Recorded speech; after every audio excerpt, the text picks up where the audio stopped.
Jai Swaminarayan Kaur. Today we are starting with our next chapter, Nelson Mandela, Long Walk to Freedom.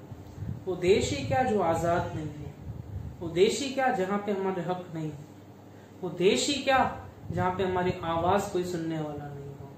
तो आज़ादी हर एक इंसान तथा हर एक देश के लिए जरूरी है। अफ्रीका एक पिछड़ा हुआ मुल्क था एक जमाने में, जहाँ पे गोरों का राज चला करता था। कालों को चलती हुई ट्रेन में से फेंक दिया जाता था। कालों को हमेशा नीच कक्ष के काम करने मिलते थे, झाड़ू निकालना, किसी के बाथरूम से वॉशरूम साफ करना, यानी कि थर्ड क्लास ऑफिसर और फोर्थ क्लास ऑफिसर से काम अफ्रीकन पीपल अंग्रेजों के सामने अपने देश में रहते हुए करते थे। जो एग्जाम्पल हमने बहुत सारी ऑटोबायोग्राफी में गांधी जी का भी पढ़ा था। जब गांधी जी अफ्रीका में अपनी स्टडीज करने गए थे, उनको भी ट्रेन में से फेंक दिया गया था। नेल्सन मंडेला एक ऐसा नाम जिसने इतिहास में अपना स्वर्ण अक्षरों से नाम रच दिया था। First black president, African national Congress एक ऐसी पार्टी जिसने पूरा का पूरा बहुमत हासिल करके अपनी सीट सबसे मैक्सिमम ऑक्यूपाई करके फर्स्ट प्रेसिडेंट अपना चुना। That is a black president and he was none other than Nelson Mandela. So for that we are supposed to see the struggle which Nelson Mandela had been done to achieve this freedom, a long walk which he had been taken. We are supposed to watch in a video. So let us enjoy the video and learn the struggle which he had been done. Hello दोस्तों, मैं शालू अग्रवाल आज आपको class 10th की English की book first flight के second chapter की summary बताऊंगी। इसका नाम है Nelson Mandela long walk to freedom. ये चैप्टर नेल्सन मंडेला की ऑटोबायोग्राफी का एक अंश है। इसमें नेल्सन मंडेला ने अपनी लाइफ के एक ऐतिहासिक पल के बारे में बताया है। और वो ऐतिहासिक पल क्या था? वो था कि उस दिन नेल्सन मंडेला साउथ अफ्रीका के पहले ब्लैक प्रेसिडेंट बने। इससे पहले साउथ अफ्रीका में व्हाइट पीपल रूल किया करते थे। 300 ईयर से वहां पर व्हाइट पीपल रूल कर रहे थे। वहां पर काले और गोरे के अंदर भेदभाव यानी कि डिस्क्रिमिनेशन किया जाता था और इस सिस्टम का नाम था एपार्थीड।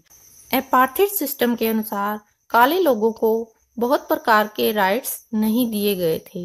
एपार्थीड सिस्टम के खिलाफ नेल्सन मंडेला ने आवाज उठाई थी, इसलिए उन्होंने 27 साल की जेल भी काटी थी।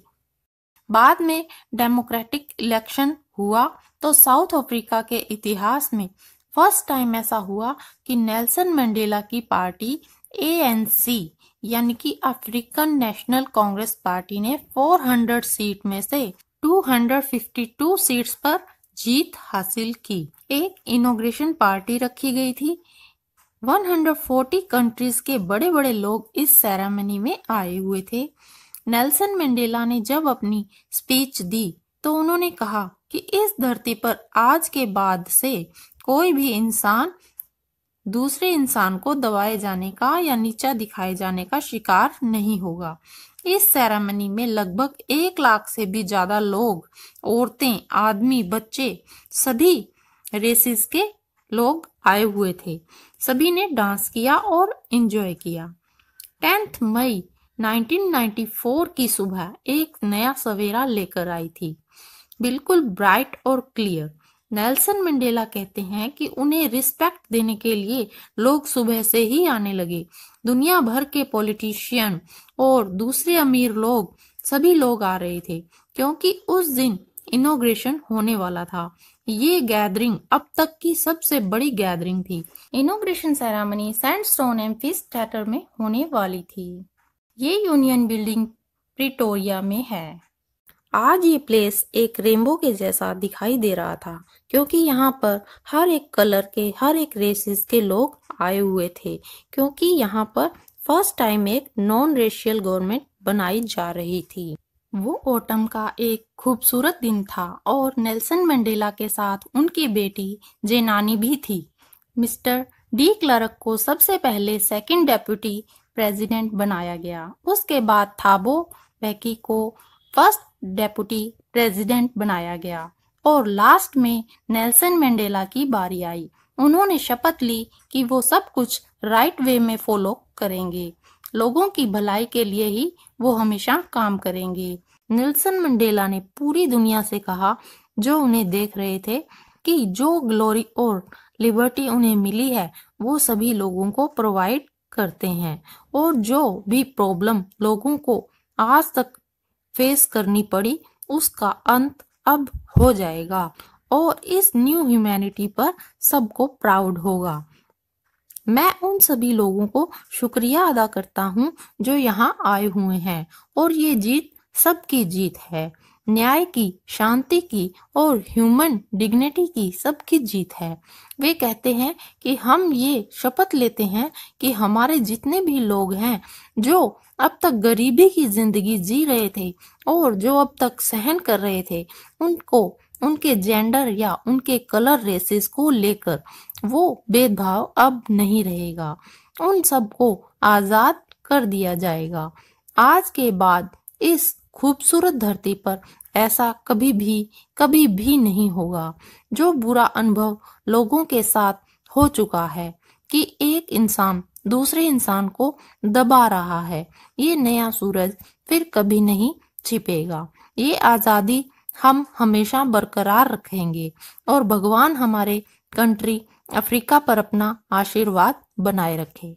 जब कुछ देर बाद हम लोगों ने अपनी नजरें ऊपर की तरफ की तो एक मनमोहक दृश्य दिखाई दिया। साउथ अफ्रीका के जेट्स, हेलीकॉप्टर्स, ट्रूप कैरियर, इन सभी ने यूनियन बिल्डिंग के ऊपर अपना करतब दिखाया। ये सब चीजें न्यू गवर्नमेंट की तरफ अपनी लॉयल्टी दिखाने का एक तरीका था कि हम सब साथ हैं। अब डेमोक्रेटिक रूल थे। इन सब से कुछ देर पहले ही साउथ अफ्रीका की डिफेंस फोर्स और पुलिस फोर्स के बड़े बड़े हायर जनरल ने शपथ ली कि वो लोग इस न्यू गवर्नमेंट के प्रति यानी नेल्सन मंडेला की गवर्नमेंट के प्रति पूरे वफादार रहेंगे। नेल्सन मंडेला कहते हैं कि उन्हें ये अच्छे से याद है कि जो लोग आज उनको सैल्यूट कर रहे हैं वही लोग उन्हें अरेस्ट किया करते थे। फिर एक इम्पाला जेट धुआं छोड़ता हुआ गुजरा जिसमें ब्लैक, रेड, ग्रीन, ब्लू और गोल्ड कलर थे। ये न्यू साउथ अफ्रीका फ्लैग के कलर को दर्शा रहे थे। ये दिन उनके लिए एक यादगार था। उस दिन 2 नेशनल एंथम गाए गए। व्हाइट लोगों ने अपना नेशनल एंथम गाया और ब्लैक लोगों ने अपना नया नेशनल एंथम गाया। जिस दिन इनॉग्रेशन था उस दिन नेल्सन मंडेला अपने पास्ट को याद कर रहे हैं। नेल्सन याद कर रहे हैं कि 20th सेंचुरी के फर्स्ट डिकेड में उनके जन्म से पहले एक वॉर हुई थी, एंग्लो बोर वॉर। उसके बाद व्हाइट पीपल ने अपने रूल बना दिए थे। अपार्थाइड सिस्टम लागू कर दिया था जिसके अनुसार ब्लैक पीपल के राइट्स छीन लिए गए थे और इन रूल से ऐसी सोसाइटी का जन्म हुआ जो काफी कठोर थी। लेकिन अब 20th सेंचुरी के लास्ट दिनों में ये सब खत्म कर दिया गया है और न्यू सिस्टम बनाया गया है जिसमें सभी को इक्वल राइट्स दिए जाएंगे, चाहे वो कोई भी कलर का है या कोई भी जेंडर का है। और ये दिन उन सभी के सालों के बलिदान से मिला है जिसके बारे में कभी नहीं भूला जा सकता। वो सभी लोग मेरे जरिए यानी कि नेल्सन मंडेला के जरिए उन सब के बीच में है। नेल्सन मंडेला कह रहे हैं कि ये जो आजादी जो आज हमें मिली है ये सिर्फ मेरे कारण नहीं मिली है, ये उन सब देशभक्तों के कारण मिली है जो अपने सुख को छोड़कर मुश्किल घड़ी में उनके साथ खड़े रहे। उनको तोड़ने की बहुत कोशिश की गई पर फिर भी वे नहीं टूटे। उन सभी लोगों की कुर्बानियों का ही ये असर है कि आज हम आजाद हैं। उन कुर्बानियों की जो श्रृंखला थी उसके अंत में हम खड़े थे। तो आज आपको लग रहा है कि ये जो आजादी हमें मिली है ये मेरी वजह से मिली है, पर ऐसा बिल्कुल भी नहीं है। हम सभी लोगों ने मिलकर जो कुर्बानियां दी हैं ये उन सभी के प्रयत्नों का ही फल है कि आज हम आजाद हैं। काश आज ये आजादी का तोहफा मैं उन लोगों को दिखा पाता कि ये आपकी मेहनत और कुर्बानियों का फल है। पर बड़े ही अफसोस की बात है कि उनमें से बहुत से लोग ये दुनिया छोड़कर जा चुके हैं, लेकिन हमने उनके सपनों को पूरा कर दिया है। अब कभी भी ये रंग भेद इस देश में लागू नहीं होगा। लेकिन जब ये संघर्ष चल रहा था, आजादी की लड़ाई जब लड़ी गई, उसमें कुछ महान लोग भी सामने आए, जिनके नाम यहाँ पर शो हो रहे हैं आपको। ये वो कुछ महान लोग हैं और ऐसे बहुत सारे लोग हैं जिन्होंने आजादी की लड़ाई में अपना जी जान लगा दी थी, अपने सुख का त्याग किया था। नेल्सन मंडेला कह रही हैं कि जब बहुत अधिक जुल्म किए जाते हैं, बहुत अधिक जो हमारे को कोई दबाता है, तो हमारे अंदर की शक्तियों का विकास होता है, उनसे उबर पाने की हमारे अंदर क्षमता जागृत होती है। तभी ऐसी महान हस्तियां नजर आती हैं, इनका अस्तित्व हमारे सामने आता है। नेल्सन कह रहे हैं कि हमारी जमीन में बहुत सारे मिनरल्स हैं, हीरे हैं, लेकिन किसी भी देश के ऐसे महान लोग ही उस देश की असली दौलत होते हैं, असली वेल्थ होते हैं। इस तरह के जो लोग होते हैं वो ही एक देश की असली वेल्थ होते हैं। नेल्सन मंडेला कह रहे हैं कि उनके जो साथी थे, जो इस संघर्ष में उनके साथ थे, उनसे उन्होंने करेज का मीनिंग जाना। उन्होंने ये जाना कि चाहे मैन हो चाहे वुमेन हो, सभी लोग एक अच्छे काम के लिए अपनी लाइफ की चिंता ना करते हुए न्यू आइडिया में शामिल हो जाते हैं। मंडेला कह रहे हैं कि उन्होंने ऐसे ऐसे लोग देखे हैं जिन्हें हद से ज्यादा टॉर्चर किया जा रहा था, लेकिन वो इंसान इन सब को सहते हुए बिना टूटे हिम्मत से काम लेते हैं। एक बहादुर इंसान वो नहीं होता जो ये कहता है कि मैं डरता नहीं। बहादुर इंसान वो होता है जो अपने अंदर के डर पर जीत हासिल कर लेता है। नेल्सन कह रहे हैं कि जन्म से कोई भी इंसान दूसरे इंसान से नफरत नहीं करता। कोई भी इंसान जन्म लेते ही ये नहीं जानता कि वो किस कलर का है, किस धर्म का है, या उसका बैकग्राउंड क्या है। कोई भी इंसान जन्म से ऐसे भेदभाव सीख कर नहीं आता। लोगों को नफरत करना सिखाया जाता है। नेल्सन कह रहे हैं कि अगर कोई इंसान नफरत करना सीख सकता है तो प्यार करना भी सीख सकता है, क्योंकि प्यार तो हमारे अंदर पहले से ही मौजूद होता है। भगवान ने सभी के अंदर प्यार पहले से ही भर रखा है। इंसान की अच्छाई एक ज्योति की तरह होती है, एक आग की तरह होती है, जो अंदर छुपी तो होती है लेकिन कभी भी खत्म नहीं होती। जब नेल्सन मंडेला जेल में अपने साथियों के साथ थे, तब उन्हें जिस वक्त हद से ज्यादा टॉर्चर किया जाता था और उनकी सहन शक्ति का अंत होने लगता था, तब उन्हें जेल के किसी न किसी गार्ड के चेहरे पर एक सेकंड के लिए ही सही, लेकिन इंसानियत की झलक दिखाई दे ही जाती थी। उस पर दया के भाव आ ही जाते थे। इसी से नेल्सन मंडेला को आश्वासन मिलता था कि अभी भी दुनिया में इंसानियत बाकी है।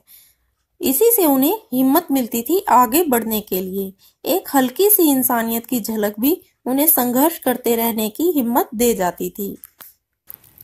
नेल्सन मंडेला कह रहे हैं कि लोगों की हमेशा दो चीजों के प्रति ड्यूटी होती है, एक अपनी फैमिली के प्रति और एक अपने देश के लोगों के प्रति, देश के प्रति। इन दोनों के प्रति ही उसके कर्तव्य होते हैं। वो अपनी ये दोनों ड्यूटीज अपनी आदत और ताकत के हिसाब से पूरी करते हैं, लेकिन साउथ अफ्रीका में उस वक्त ऐसा नहीं था। अगर कोई इंसान वाइट नहीं है और वो एक अच्छे नॉर्मल इंसान की जिंदगी जीने की कोशिश करता है तो उसे काफी टॉर्चर किया जाता था। साउथ अफ्रीका में अगर कोई इंसान अपने देश के लोगों के प्रति अपनी ड्यूटी को निभाना चाहता था तो उसे सजा दी जाती थी, उसे उसकी फैमिली से अलग कर दिया जाता था, उसे अकेला छोड़ दिया जाता था, क्योंकि साउथ अफ्रीका में उस वक्त रेशियल डिस्क्रिमिनेशन था। तो हर एक आदमी के लिए ये दोनों ड्यूटीज निभाना पॉसिबल नहीं था। शुरुआत में नेल्सन मंडेला ने अपनी फैमिली को चुना, लेकिन बाद में उन्हें ये महसूस हुआ कि अगर वो अपने देश के लोगों की भलाई करना चाहते हैं तो वो अपनी फैमिली की तरफ अपनी ड्यूटीज पूरी नहीं निभा पाएंगे। तो जब उन्होंने अपने देश के प्रति अपनी ड्यूटी निभाई तो अपने बेटे होने का, भाई होने का, पिता होने का और एक पति होने का फर्ज नहीं निभा पाए। जब नेल्सन मंडेला का जन्म हुआ तब उनमें ये भूख नहीं थी कि वो आजाद होना चाहते हैं, क्योंकि बच्चे को ये नहीं पता होता कि वो आजाद है या बंधन में है।